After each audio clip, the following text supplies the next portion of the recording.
brief break that he was allowed to have for personal circumstances from the club, but he's back and ready to go as ever. These days, though, they did win it all 12 years ago for the only time in their history, and they certainly do have enough about them to cause problems for anyone on their day, as tonight's opponents know. A mark of winners, and they did that a lot last season, especially at home, as you said.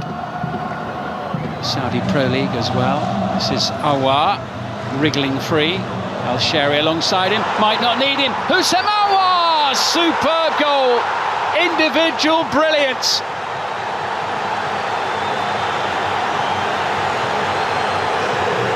First home goal of the campaign for the champions.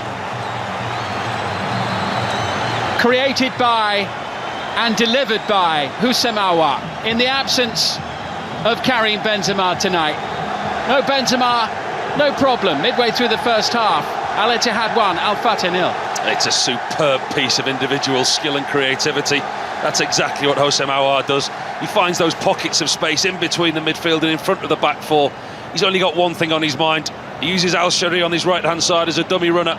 Cuts inside on his right foot. Goalkeeper goes to ground early. Batna now with a run at Fagui. Batna, in it goes! What a lovely finish that is from Matthias Vargas.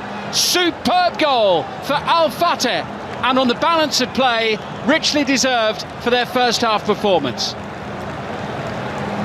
Can't say they haven't been warned, Al-Ittihad. It's been coming, and it's that man again on the right-hand side, Batna. He's the one that creates all the problems. He gets a run at Fagui, and he gets past him every time. Vargas times his run to the near post to perfection. Kashishin is on the left-hand side, cuts in, causes all the problems. But it's that right-hand side. Fagui doesn't get wide enough, doesn't get quick enough, doesn't get close enough. Sardan dragged out to the near side. Diaby's ball in, and it's an easy finish for Steven Bergwijn. It was an unfortunate little deflection there of Sofyan Bendebka that landed at Bergwijn's feet, and he doesn't miss chances like that. 2-1 Al-Ittihad. Al-Fatah, having worked so hard to draw level, were not level for long. Just over 2 minutes between the two goals. There's the mark of champions. That's the reaction that Laurent Blanc will have been looking for. Straight down the other end, and it's that man Diaby again. Puts a teasing, tantalising box, cut cross into the box. Al-Fatah defence drop deep, and it's Bendebka who tries the spectacular. Inadvertently puts it into the path of Steven Bergwijn. He's not going to miss from there. Just toe pokes it around the onrushing goalkeeper. Pacheco rushes out, tries to make himself big. Bergwijn sees the goalkeeper coming, gets there first, puts a toe on it. Third match in a row in which he scored. Big style with Bergwijn. Support both right and left, still going. Now looking for Diaby, and Bergwijn again, with little more than a tap-in in some respects, as the ball is played into his path by an attempted defensive clearance, just as it was about 3 minutes previously. Two quick goals from Steven Bergwijn. It's a 3-1 lead for the champions. Superb in transition. The Al-Fatah players are all surrounding the referee. They want a free kick and they're attacking third. They'd committed a lot of men forward in front of the ball. They want a foul there from Steven Bergwijn on Batna. But from that point on, it's all about Steven Bergwijn. He carries the ball 3/4 of the length of the pitch. He holds, he waits, he lays it perfectly into the path of Diaby. Diaby in turn, he tries to find Al-Shari at the far post. Defender does well to block it, but can only get it as far as Steven Bergwijn. Out Batna, can he get the shooting opportunity? No, he just pushed the ball a little bit too far and then dived in, and that's his night over. That was rash. It's a second yellow card, and for the second match in a row, Al-Fatah go down to 10 men in the first half. It was Spy in the opening game of the season, and now it's Batna in added time at the end of the opening period in Jeddah. Looking for Al-Zubaydi, still battling away well there, and he's found Al-Zubaydi, but Rajkovic right there on the edge of the penalty area, colliding with Al-Zubaydi. It's a straight red card for the goalkeeper on his return to the first team.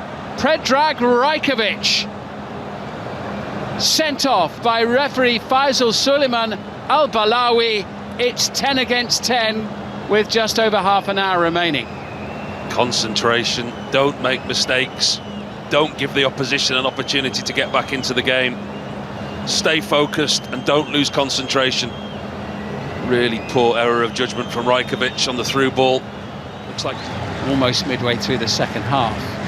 Vargas, Al-Habsi being tested here, and player down inside the penalty area. I think possibly with a head injury he's going to get a penalty kick here. So Mohamed Al-Habsi, is this his first significant contribution to the match? And what's the referee going to do? Coming out and making just a yellow card, having already just had Rajkovic sent off. Al-Habsi, as the ball came in there, wondered how that was going to look. This for 3-2.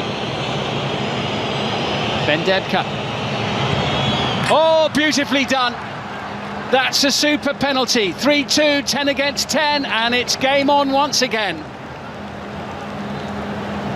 And we still have a quarter of the match remaining. Absolutely, it's game on. It's a wonderful penalty under lots of pressure. Goalkeeper does go early, goes to his left. Bendebka, you can see he's got his eyes fixed on the goalkeeper.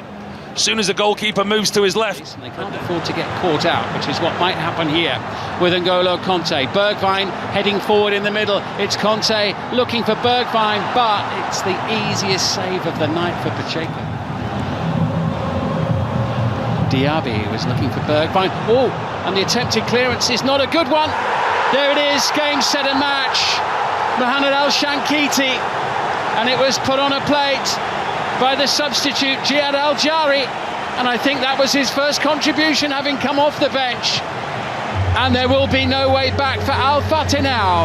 Al-Ittihad score their fourth goal of the night. It's a 2-goal cushion in added time. Oh, it's a really poor mistake from the substitute Al-Jahari. No communication with the new goalkeeper. Relationships have to build in teams. And there was no communication between goalkeeper and central defender.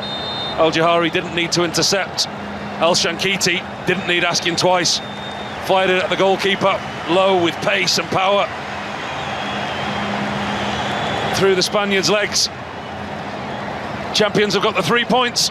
Well, his team have played well in many ways, Jose Gomez tonight, Paul, but some of the goals they've conceded, they've not been great defensively. So-called bigger teams and putting a performance like they have done, but they need consistency of performance.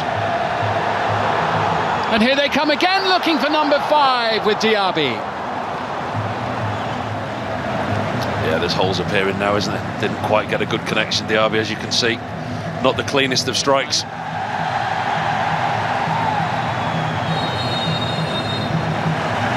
And the Saudi League champions make it 2 wins out of 2. 9 goals from the opening 2 matches. They have conceded 4 at the other end. Unbeaten at home in the entirety of last season. They make sure of claiming the 3 points tonight, but it doesn't tell the whole story of a hugely entertaining game.